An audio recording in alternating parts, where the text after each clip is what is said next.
Hello everyone, welcome back to another video. Today I'm really excited to be talking about one of my own books, Gordon Knight Bad Dreams. And joining me today to fire some questions at me about my book is writer and artist Jack Markham. How are you, Jack? I'm pretty good this evening. How are you, Stephen? Not too bad at all. How goes your progress on Pirate Hunter Part 2? I'm burning rubber. I'm halfway done, and I started it's a graphic novel, and I started in November of 2024, and I'm already halfway finished. I'm putting that many hours into it, so Wow, it's going pretty good. It's literally the quickest I've ever written anything. Put it that's that way. that's brilliant. Really looking forward to Yeah. that. We'll have you jump on to talk about that when it's all finished. I'd love to. Yeah, yeah. I'm very happy with the progress so far. It's shaping up to be well. I believe it's better than my last book, but I also love my last book. So Yeah, I yeah. don't know. I Yeah, can't decide. It's like deciding between your kids. It's like yeah. That's you what. have Oh, there's a gun to one of their heads. You have to pick one, and I'm like, no. just whichever one annoyed you the most that week. Yeah, no. um. So Oh, yeah. So we'll start off. So you picked up Gordon Knight at the Navan convention, wasn't it? that's right. It was the mini con in Navan in I think like August 2024 or something like that. Yeah, During the summer, maybe it was. Yeah, and I met you briefly. That's where we first met, and that's right.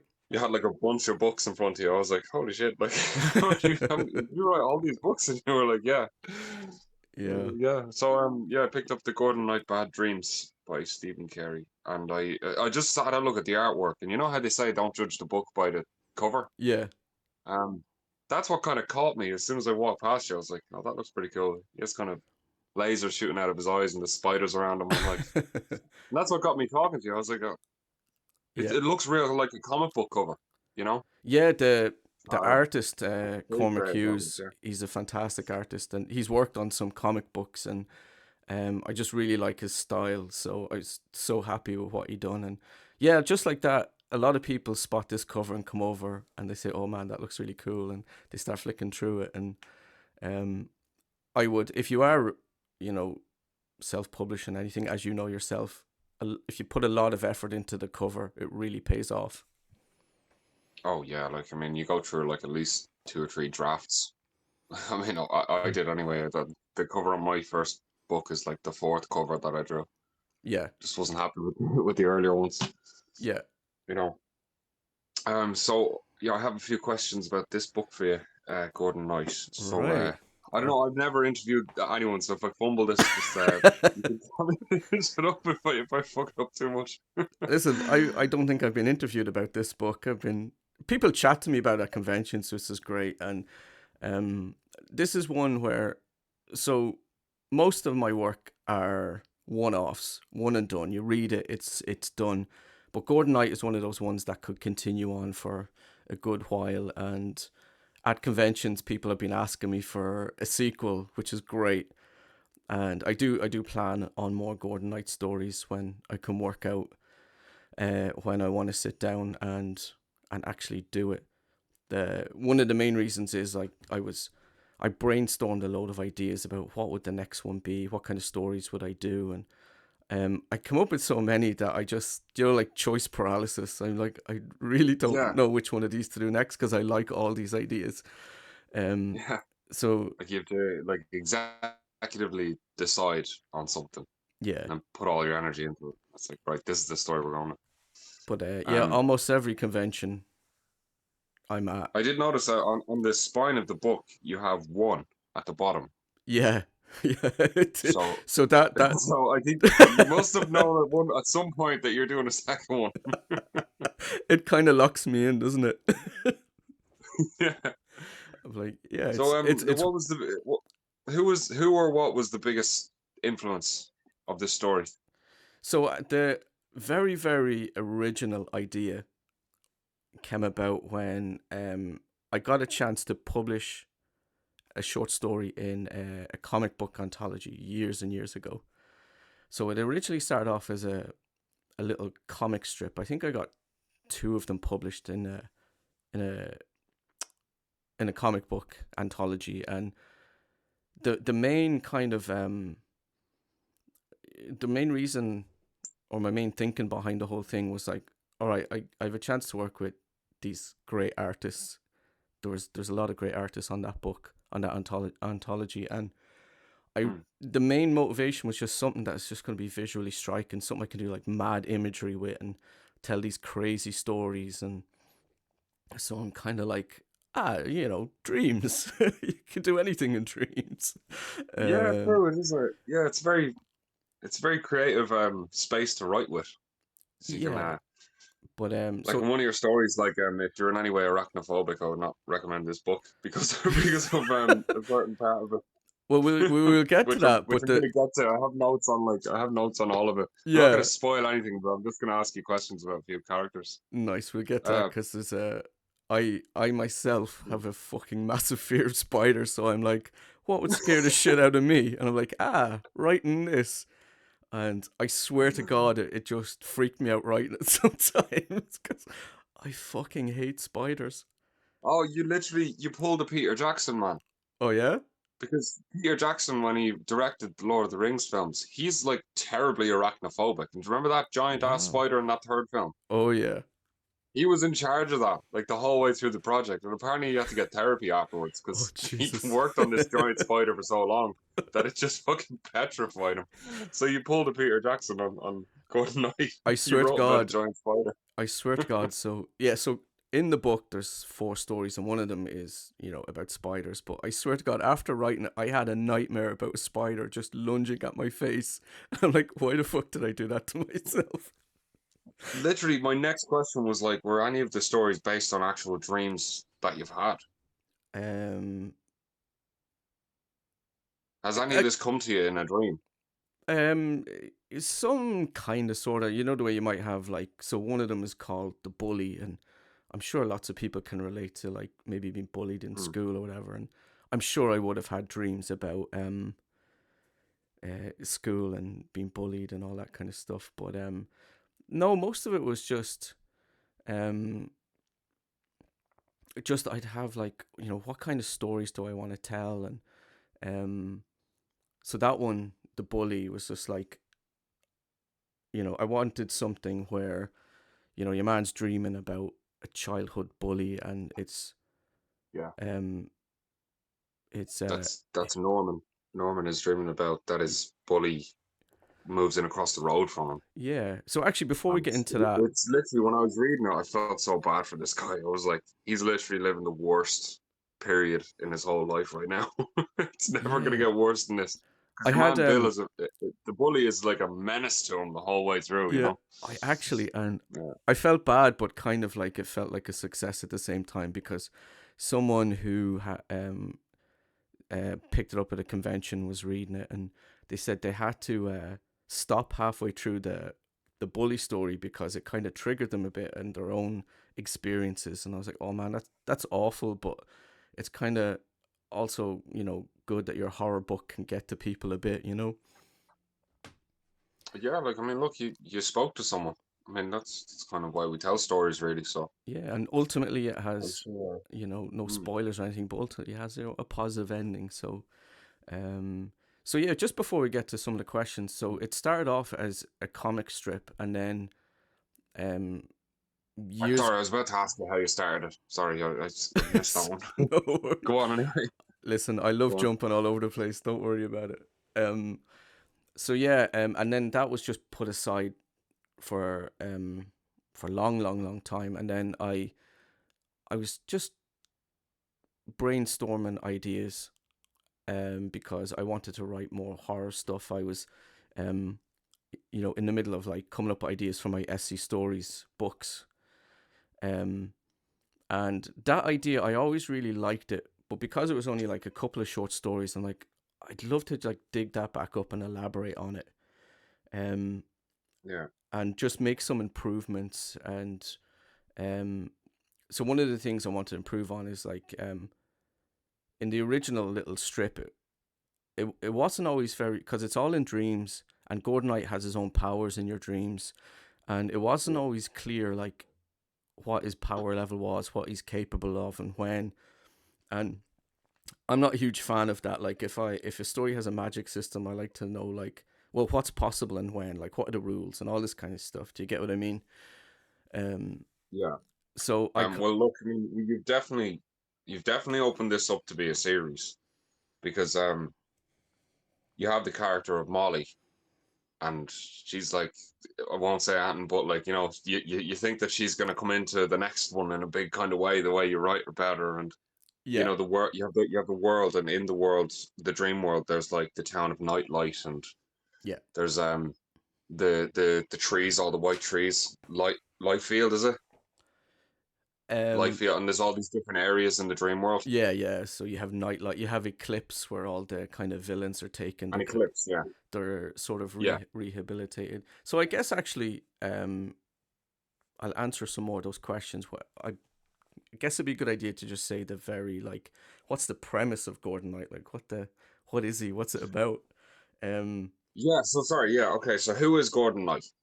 so yeah, so the whole premise of the story is that Gordon Knight is he's someone who's trapped in his own dream world, and he can enter other dream worlds, and he's desperate to get back to the real world, but he's stuck here, and he can enter your dreams, and he helps you fight back against these demons called tormentors, who enter your dreams, and Gordon has to help you fight back against them. So that's the kind of general uh, premise of Gordon Knight, and as I was saying, like I wanted to make it very clear, like what the rules of the world were, and like so the reader could understand like what's possible and what's not to a degree. I mean, it's a dream world, so you will have some Mm. surreal stuff going on.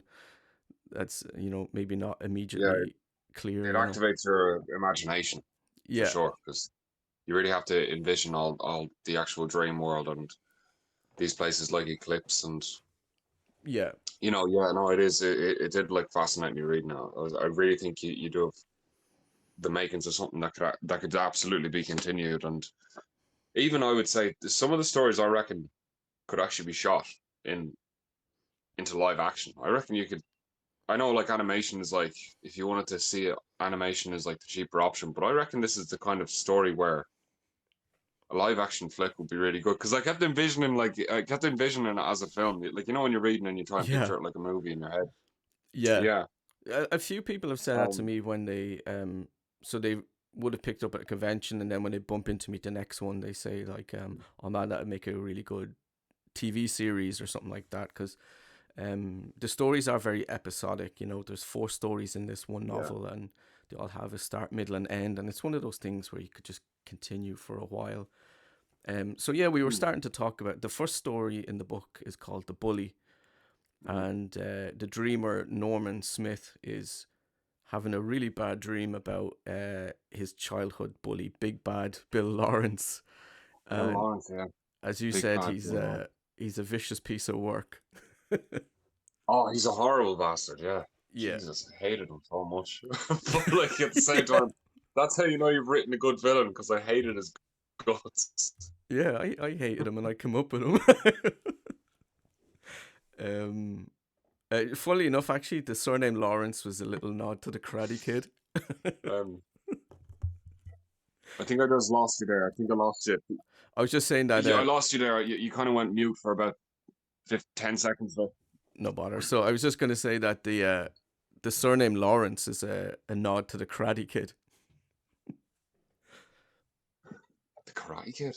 Oh, Yeah, Jesus, I don't Johnny think I've seen the Lawrence. Karate Kid from the 80s That since I was about 10 years old. It's have you been not that watched long. Cobra Johnny Kai? Lawrence. Yeah. Oh, I haven't seen Cobra Kai. No, I haven't watched uh, it, but I remember watching it when I was a very, very small child. so He's the blondie at the tournament, isn't he? he's the blondie at the tournament. Yeah, gets kicked in the face Yeah, right. with an illegal Okay, maneuver, fair but enough. however. um, Yeah.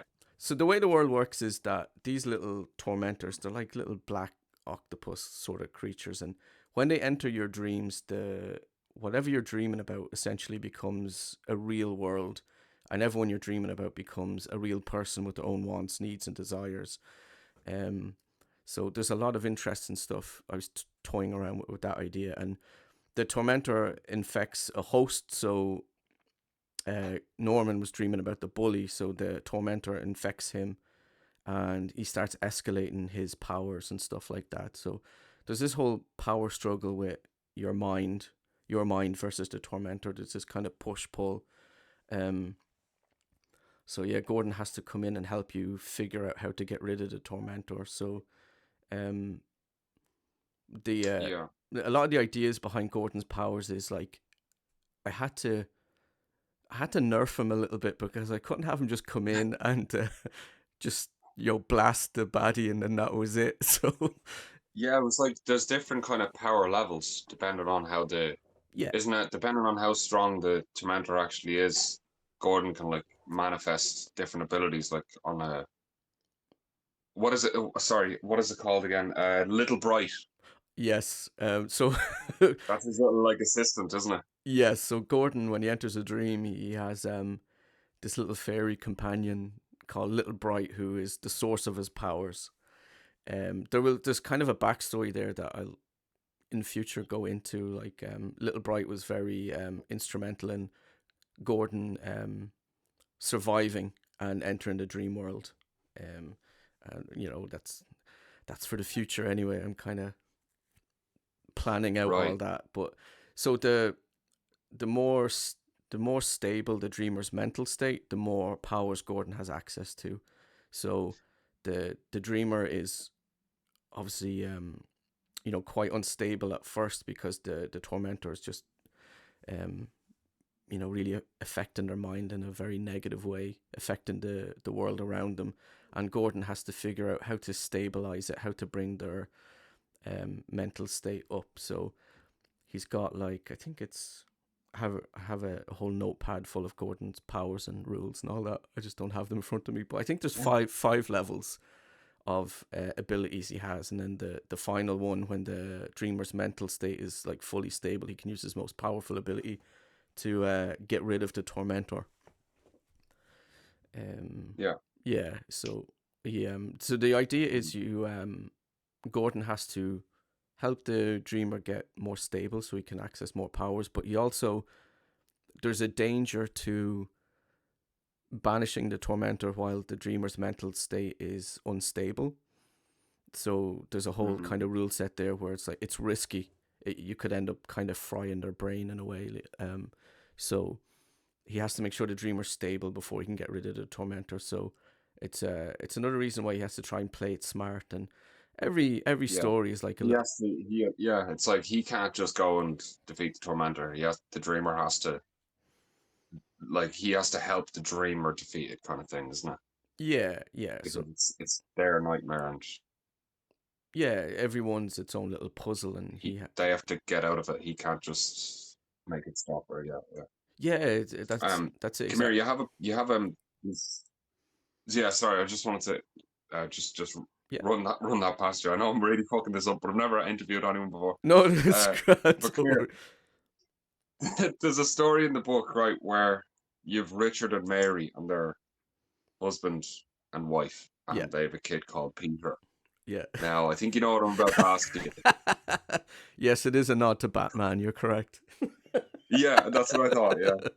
Yeah, I yeah. was like, are Oh, they going to get shot in an alleyway? by a giant spider. Um, no, you're dead. Literally, the first time I read that whole chapter, it took me to the end of that story to go like, hang on a minute, is the kid's name Peter? Yeah, is, it is is their surname Parker? it's 100% a nod to Peter, and it's Peter Driver rather than Peter Parker. Oh my god, I love I it. just I'm sorry everyone, but I just love daft shit like that. I just can't help it. So yeah, Peter. Oh, your next book will be called Gordon Day. In Australia, it's just called G'day.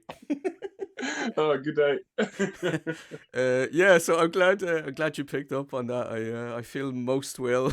It's not. Well, It's look, I like mean, that was my first question about that story, but I had to hear it from you. I was like, yeah. is that what you meant to do, or was that just a coincidence? No, yeah, it was. With all my books, I do stuff like that. So I always try and like whatever I'm writing about, if there's something similar I'm into, I'll try and use like if I was ever writing a story about a haunted mansion, I would be tempted to use Resident Evil names or something like that, you know? Yeah, man. I mean, I know, I totally get you. And like, do you ever be writing something and then you research things that surround it in the genre, Yeah. and then that ends up coming into your work a wee bit, and it just kind of assimilates into it a little bit. Yeah, Yeah, oh, I know what 100%. you mean. Yeah. Um, When I was reading Gordon Knight, I was listening to the Inception soundtrack no, because you yeah. know how that's a Yeah. film about like all dream like travelers and things like this, and I was Yeah. listening to that while I was reading That works well. it.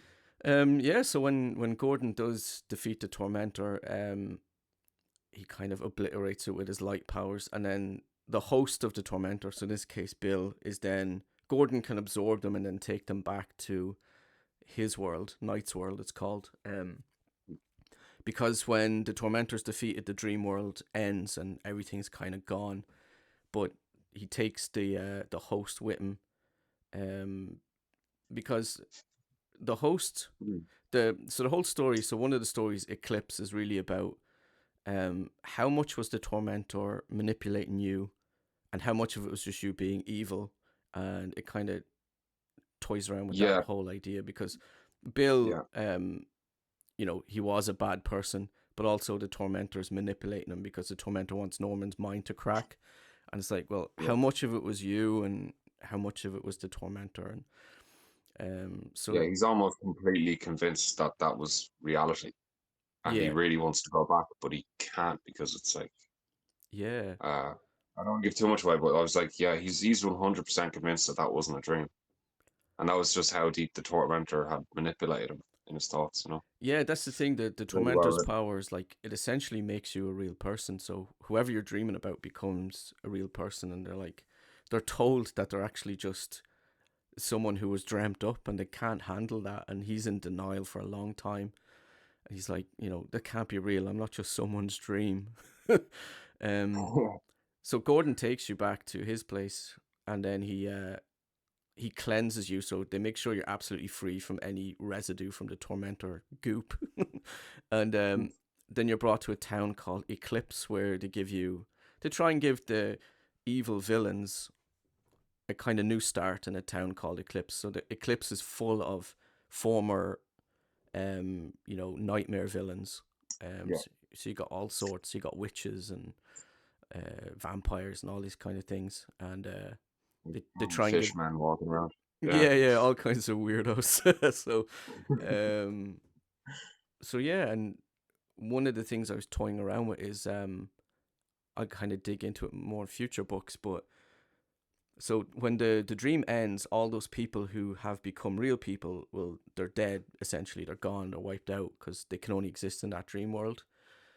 You get some things that spill over into Gordon's world, but generally they're all dead. So Gordon, when he was starting off, used to have the attitude of like, why do I need to care about these people's safety when the dream's over? They're all dead anyway. And then his friend right. Delilah Mm. Bloom, Yeah. kind of talked him into. It was like, yeah, they'll be dead, but should you be so reckless with their lives? Their lives might only be a few hours long, but what right do you have to cut that short and all this kind of stuff? So, Well, it shows he has a conscience as well, aside from all the banishing that he has to do, and yeah, he has a conscience about these, hosts that can't go anywhere. They just cease to exist if nothing happens. So, yeah, yeah, um, exactly. So, and he has taken it upon himself to try and rid the world essentially of these tormentors. So, yeah, yeah, he's a good character for doing that. Um, I'm still trying to figure him out though. I'm trying to figure out where the hell he came from. Like yeah. when I'm reading it, it's like it doesn't say Gordon Knight was 7 years old when he fell into a dream. It's like in the town of Alabama. I don't know, like I don't know where he's from or anything. He's such a mystery. Oh man, now I'm gonna imagine him with an Alabama accent. Thanks for that. I know. I don't know. That was just random, man. If you know what, for the animation, you can do the voiceover for his Alabama accent. Oh, thanks very much. Like, hey Norman, I'm here to save your ass. Man, I think you just made it better somehow. um, Oh well, look, it should be a TV show. I'd watch it. I'd watch an animated series of this or whatever, or a Netflix show. Yeah. I mean, the imagery, would be incredible, I think. Mm. So yeah, Yeah. the second story was Eclipse. So the third one was House Spider, which I I don't know if I could say I really enjoyed writing it, but I don't um think you did. I don't think I did. No, I had that nightmare. Like I Yeah. literally had a nightmare where there was a big massive spider just coming at my face and it was so detailed. I'm like, holy fuck, I need to just finish this book up. Well, like Stephen, if you're a man, right, and you have a family and you're afraid of spiders, I think you wrote a person's literal worst nightmare of a giant spider coming in and taking over his entire household and like firing him out onto the street. That like if you're arachnophobic, that's probably your worst nightmare. Yeah, do That's you know gonna what? happen. You actually asked a good question. You're like, did any of these start off as a dream or whatever? But not so much a dream, but for some fucking reason, I don't know. I must have been watching a lot of horror movies, but I had this vision that because I was alone in the house one time, and I was like, imagine I went to the bathroom and I opened the door and there's a giant man spider taking a shit, and I'm like, because that's when we first see Crawley, the big man spider, Yeah, yeah. and I was like, just imagine that, and he's just sitting there reading a Oh my newspaper, god. and I'm like, freak the fuck out. What would you do? I So don't that's know. where that introduction came from. Just a bit of paranoia that if you open the Yeah, bathroom door, it's kind of like one of those things. Have you ever asked yourself, like, if I open the store, what's the one thing I don't want to see? And mine was a um, giant man spider taking his shit. well, I mean, there is always that paranoia of opening the bathroom door and like walking in on someone.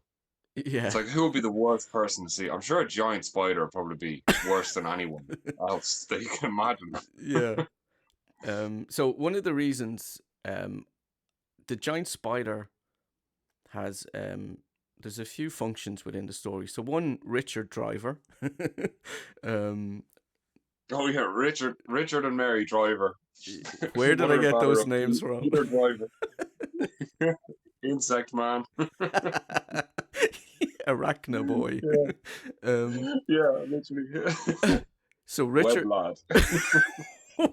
Webblad. He's just the Irish Spider-Man. He's just called Web lad. Go on. Webblad. Go on, you good thing. Um, so Oh, your friendly neighborhood web lad. Um, yeah. I'm so gonna Richard, draw him now. you have to draw him. Draw him and send me it. You have to send me what you I'm gonna drew. draw a Web lad tonight and send it to Yeah, yeah. Um, you. what the fuck was I talking about? Oh, I'm so sorry. I No, no, completely no. It's distracted. no, it's all good. It's fine. Oh yeah. So Richard, yeah. So his two biggest fears are spiders, and he's also really paranoid that he doesn't fit into this new family. So the kid, Peter, is not his biological son, and Mary had divorced a guy called Joel, and um, what's his name? Richard is her new husband or fiance. I can't actually remember. It's one of those. Um, so it's those two things combine to make this dream for him. So Crawley is Mm, a giant man spider who takes over the house yeah. and kicks Richard out. And now, so one thing I always try and focus on with these stories is I want the monsters, the creatures, and the villains to have their own wants, needs, and desires. So Crawley's not just a mindless monster. He has his own issues. So I always give Mm. the villains in this story because really it's a book about issues. It's about people and monsters with issues. Um, Yeah, they have to have their own faults that they can't come to terms with. yeah. Yeah. So Crawley, he wants to be accepted as the new man of the house. So hence House Spider. Um, he wants Yeah, yeah. he wants Mary to accept him as the new man of the house, and he wants the little kid Peter to um, he wants to really bond with him and get along with him and all this, and so he has his Yeah. own motivations for everything, and he That's another thing Can you about. imagine being that fella's wife and this spider's coming on to you? I'd be And it's like, like, you're gonna fall in love with me someday. It's like, no, I'm not. You're yeah. it's like you're the creepiest fucking thing I've ever seen. Maybe if you shaved and put on a hat or makeup, I don't know. Um, but that's the thing, and you can see that when she does No, reject it him, is. It's a very good story. It he's is a very good story. So. Crawley is Mm. when he's rejected by Mary, he's actually genuinely hurt by it, and has a bit of a temper tantrum and all this, and he he sits down to try and have a meal with her, and like she's surrounded by all these little spiders keeping an eye on her, and then this one big man spider at the table, and she's like, what the fuck am I gonna do? And he's trying to like Yeah. have a date with her and all this kind of stuff. Um, but Oh yeah. I mean, mm. I also wanted. Like when you're reading it, it's just like, can you imagine just being in that scenario?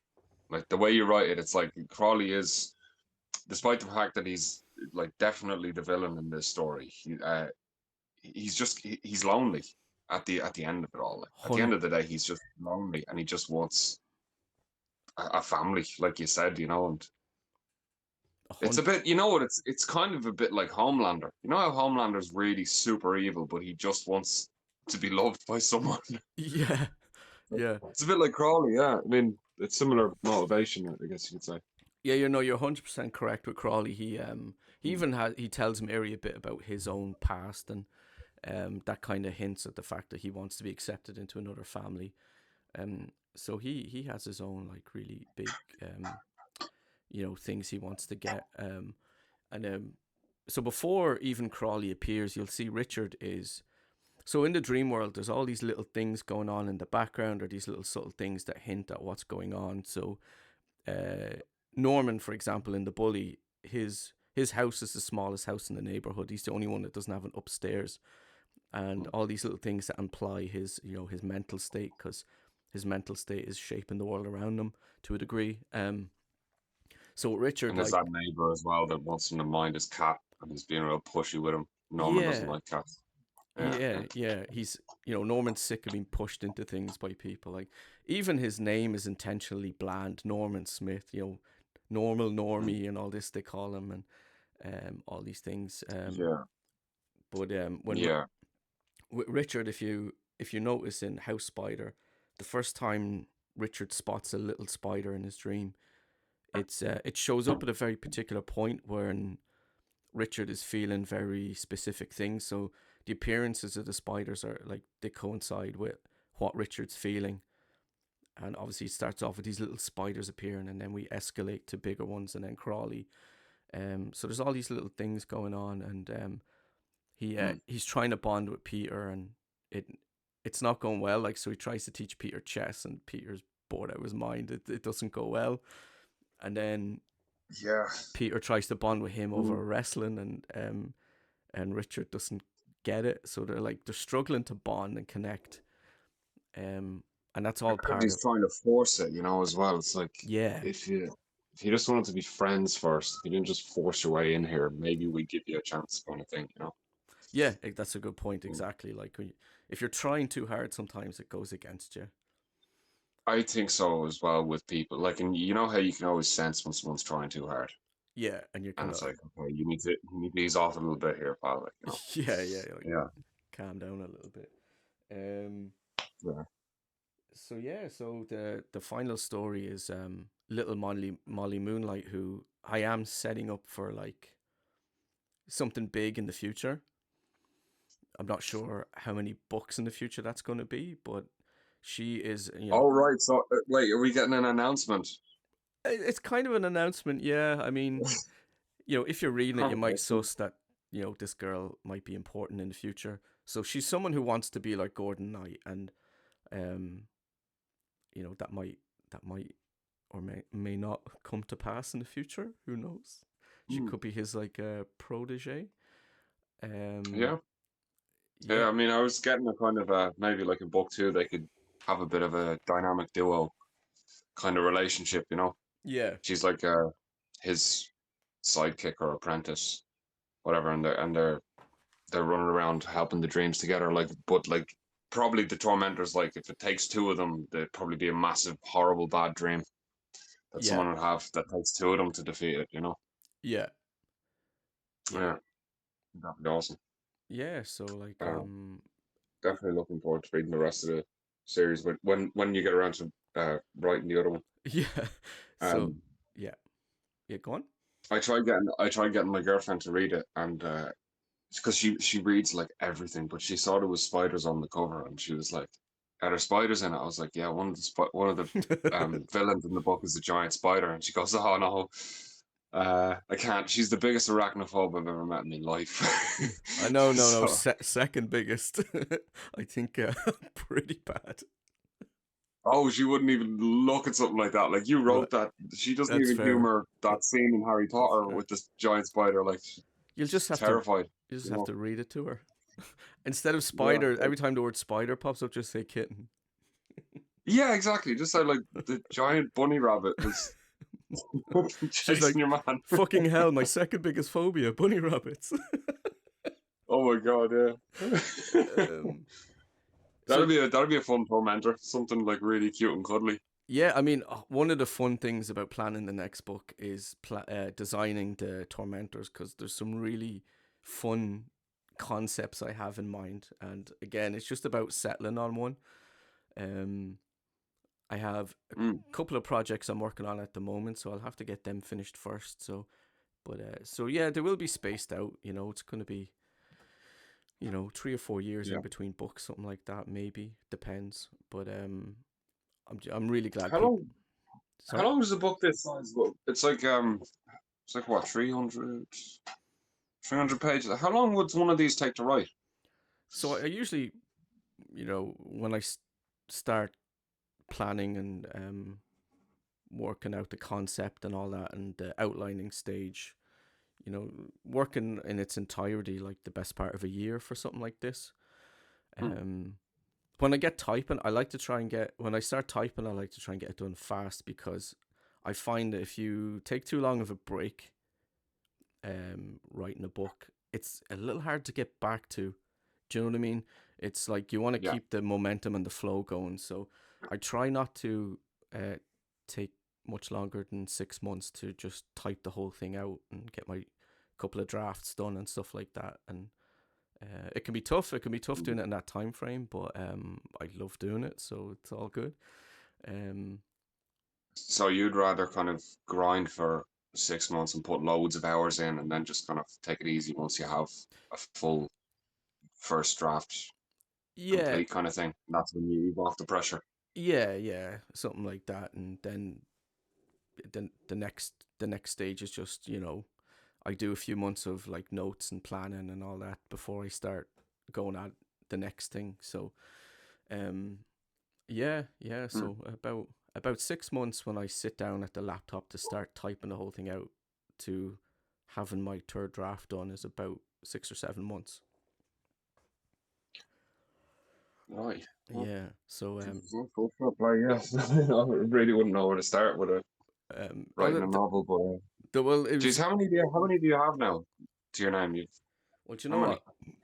I might as well list them out just for fun, because Okay, go on. Yeah. people might hear a title and find one of them interesting. So, the first one I did was a short story collection called "The Superior People." That one, that's been one of my most popular ones. It's only a really short collection, so you'd breeze through it. Um, about superheroes who are um kind of like street level superheroes, not like really big powerful ones, but um Mm. they're all very flawed people. So the superior people title is kind of ironic. They're not actually superior, if you know what I mean. They're just as Oh, flawed as okay. everyone Yeah. else. But it's set in a world where, like, if you want to be a president or someone in authority or in a big position, you have to have superpowers. So if you're a normal Oh. person, you can't get certain positions. Oh, so that's how like the classes are separated kind of thing? Yeah, so like the president of all the countries would have to be quote unquote superior people. They'd have to be have superpowers. All Um, right. Fair uh, enough, yeah.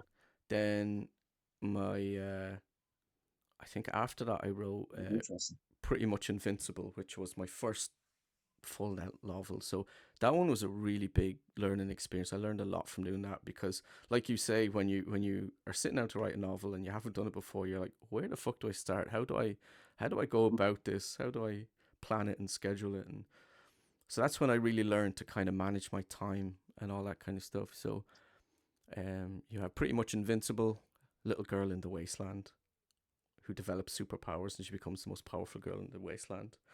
Um, Like a then post-apocalyptic kind of thing, is it? yeah, where her dad is basically using her as a weapon to take over different towns and gain power for himself. So it's really a story about Oh, being a cool. shitty parent. um, so Like that's sending, yeah, like you know how back in the day, back in England, they used to send like 4-year-olds down fucking chimneys. yeah, like You got stuck. It's like, oh well, just pump out another one. yeah. It's just suffocated to death. Whatever. Oh, your leg fell off. Here, have some 7 Up and get on with it. Yeah, we were fucking doing that shit in like the 1920s. I Yeah. think it's like not even that long ago. We were sending kids up chimneys. um, Fucking glad to be born in the 90s. we were kind of blessed, yeah. When Yeah. all things considered. Then after that, it Oh was yeah. the Yeah. road to any Go on place. anyway. The road to any place else. Debt must take you now. And then after that, it was Gordon Knight, and I did a little kids book that had a little short run called Questline and Lily.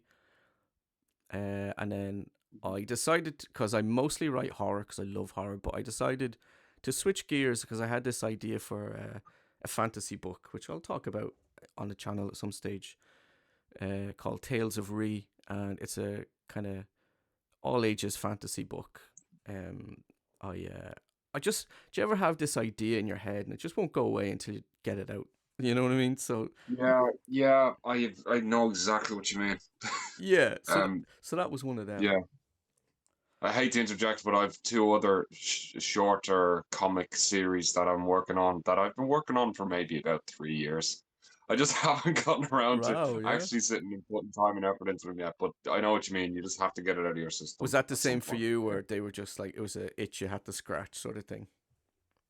Yeah, like I've all concept art and I've a few pages of these short mini series that have something pertaining to the Pirate Hunter universe, and I Yeah, just haven't sat down and done them yet because I'm so busy with the me current projects. yeah. So yeah, I know what you mean by that one. Well, I look forward to seeing more about that.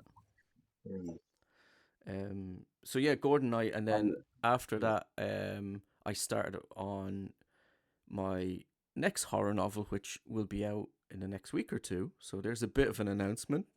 Boop boop boop boop. There's your fanfare. um, wait, say that there. Say that again. You cut out on me. Someone texted me and I lost audio there. What did you? how dare they? What was the announcement? I just missed it. You just missed the announcement. Oh no! I'm No, sorry. my fucking sound cut out because someone texted me. My producer said I'm not allowed to repeat that on air ever again. So sorry. Oh, what did I do for my sound bite, man? so I so then after Gordon Knight, I started working on my next horror novel called Miles and Mary Ashbury, which will be out in a couple of weeks. So I'm really excited about that. Um, Awesome, awesome, yeah, yeah. cool. So that's the last thing I worked on.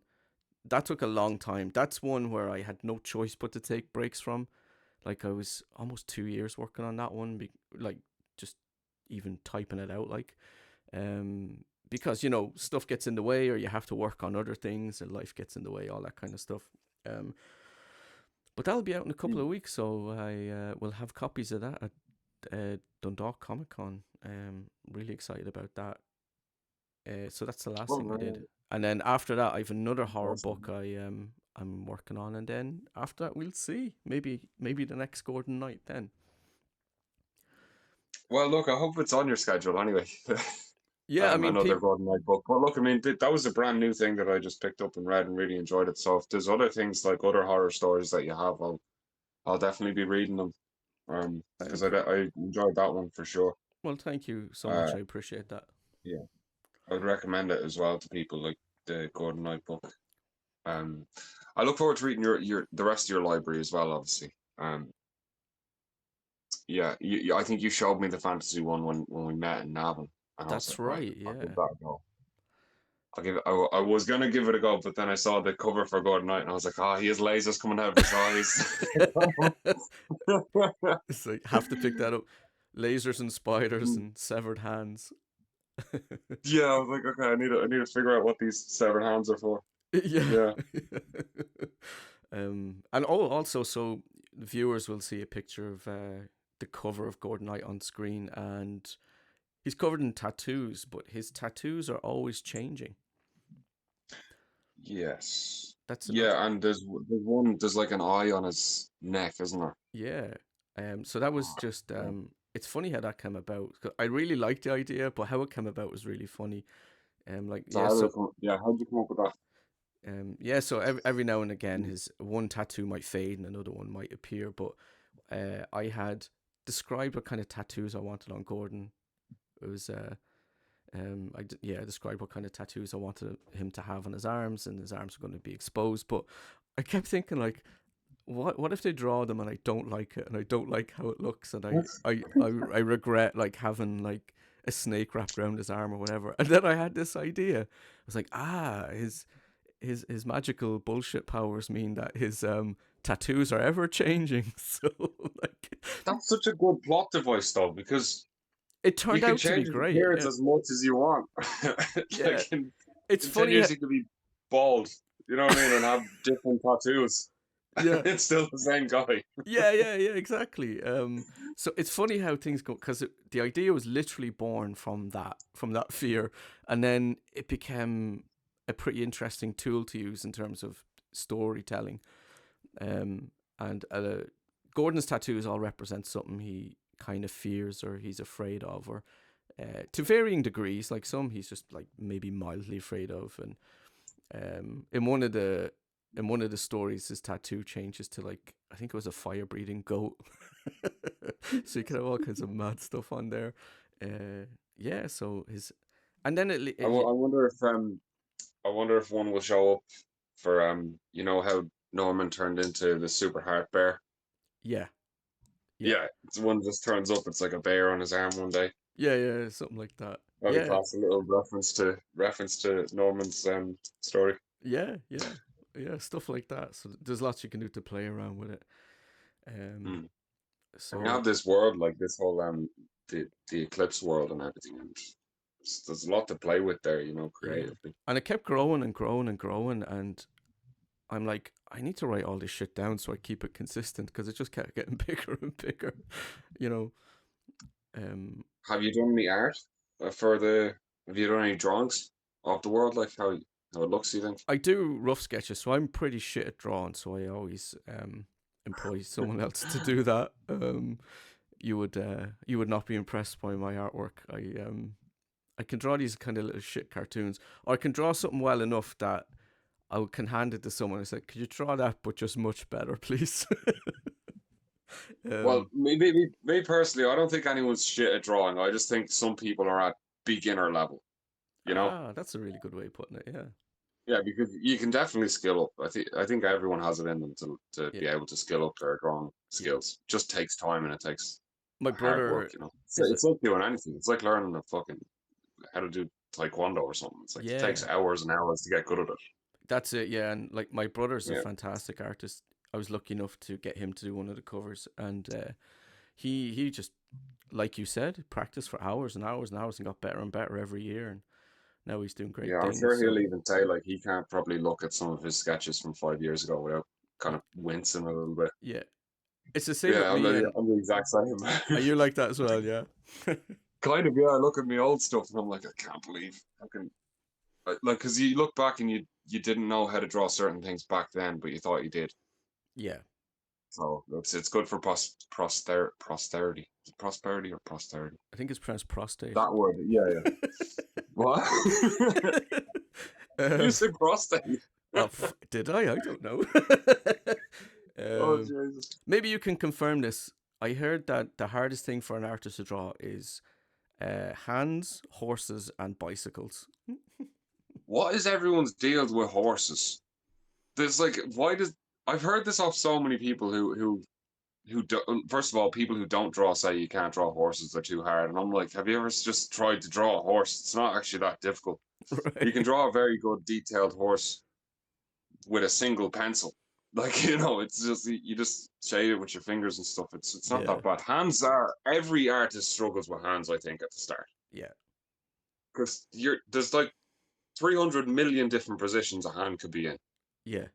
Um but what I do is I just look at my own hand and do the position that I want my character to be doing with my own hand while I'm drawing it. All Do you get right. me? Yeah. Yeah.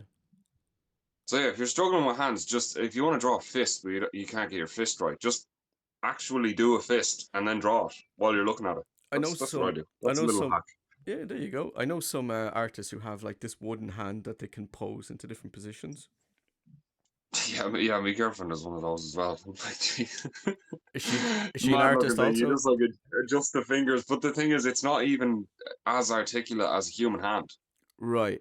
because it's a piece of wood, like Yeah. with hinges and stuff.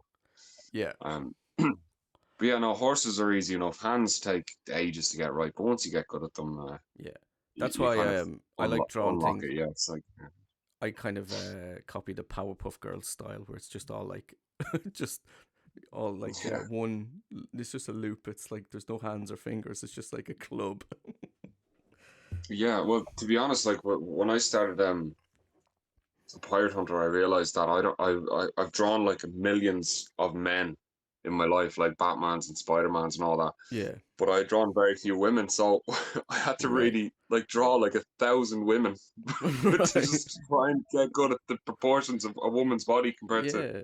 a man's body, because men's bodies are. This was like second nature because I'd drawn like 10,000 Batmans in my life, Yeah. and then I Yeah. had to start learning how to draw women. It's like, oh shit, I never actually sat down and Yeah. did a bunch of Catwomans. You know what I mean? Yeah. Yeah. Is it Catwoman's or Catwomen? What way would you say it? I don't know actually. Cat women, yeah, actually, that'd probably Batman be or better grammar. Batmen's? Yeah. Batman's? Um, Yeah. yeah, answering the That's why difficult I'd say life you're up. questions. You're at beginner level. Yeah, That's where you're at. there you go. So So yeah, so that's Gordon Knight. It was a huge learning experience. This one, it was kind of after this book where I felt like I really started to hit my stride as a writer, and then the next one I felt was even better.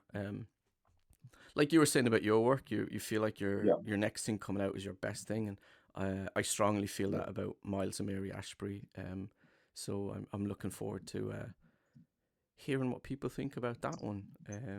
I'm really looking forward to reading it. If Gordon Knight was the point where you've refined your style, and then this one is your style, and it's like in its peak and its prime, then I can't wait to read the one you're about to come out with. Well, thank you very much.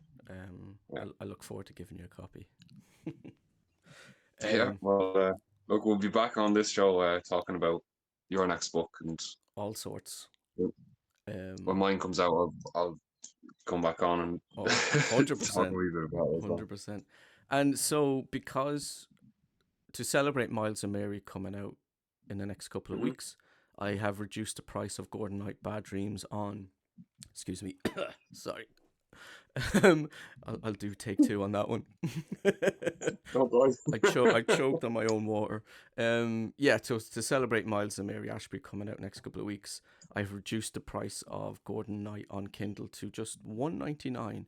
So it's a great time to pick it up. So if it sounds interesting to you, there will be a link in the description for Gordon Knight Bad Dreams if you want to pick yourself up a copy. And if you do, that's greatly appreciated. Thank you very much. Jack, any more questions about Gordon Knight Bad Dreams and all its shenanigans? Um, why the sleeveless top? I guess. I was just looking for an interesting design. I wanted something just visually interesting, and then I thought like I liked the idea of him having tattoos of things he's afraid of, and just to show them off. And he's got that blue sleeveless hoodie with the crescent moon on the front. Yeah, yeah, So it's cool. yeah, so I'm yeah, looking at him now. and because I started Oh, writing in comic books, I was very influenced by all that. So I did want him to look, something like you'd see in a comic book, a bit superhero-y with the blue hoodie with the moon on it and the tattoos and the powers and all that kind of stuff. So yeah, Right. yeah. Come here. Before we wrap it up, can I do to you what you did to me last time we were on? What's that? Oh no. Like a quick fire round. The quick fire questions. Yeah. I would, but it took 20 minutes. But if you have maybe 20 minutes after this recording, maybe we could do it as a separate thing if you're up for it. Yeah, I'll do it now if you want. Like, yeah. Yeah, Or well, for the next video. yeah, which will Yeah. be for us straight after this, but for everyone else, maybe a couple of days apart. The magic of technology. Yeah, it's like Muhammad Ali was on telly once, and he made me laugh so much. He goes, "Oh, we're sitting here recording this now. I don't know when this is coming out, but most of your audience might be dead." Like, a lot of people watching this are gonna be dead. Yeah, well, hopefully between now and a couple of days from now, they'll be fine. Yeah, I hope your subscribers be fine after watching this, that they Yeah, can tune into the next one. yeah. So if you liked the sound of all this, don't forget to like and subscribe and check out the description. And I'll have a link to Jack's website in the description also. Thank you so much, Jack, for being an awesome guest once again. That was really appreciated. Really appreciated your offer to jump on and do this. Oh yeah, absolutely no problem. I've like like the last time you said I was the guinea pig for the quick fire round thing that you were doing, but you were kind of my guinea pig if see if I was any good at interviewing people, and I just hope I didn't make too much of a balls of it. You did a But fantastic job, and you kept it really fun, and you asked some interesting questions and brought up some really good points about the book, which I really appreciate. So what we'll do be is honest, we'll there was a few moments there I was just a ball of nerves. I thought I was just making a show of myself, to be honest. But like I'm glad it went well. listen. If you make a show yourself, it's good content for me, so don't worry about it. Go nuclear. I swear to God, I swear to God, Stephen, if we go viral because of some dumb shit that I've said, I don't know. I'll have to listen to it back and see. I'm not editing anything, so it's all going to be in there. I am going to learn how to yeah, edit. this is I've it's all one take, isn't it? Yeah. It's all one. So I am going to learn how to edit and maybe refine the videos if need be. But today's not that day. no, until you can edit, we're gonna waffle away for hours. Exactly. So what we'll do, folks, is me and Jack are going to stop this recording, go maybe take a quick pee break, and then Jack, are you going to jump on and do the quick fire questions and turn the tables? Oh hell yeah! Awesome. Okay. We shall be back. Well, for you guys, it'll be in a couple of days. For me and Jack, it's a couple of seconds. So bye bye. Bye bye now.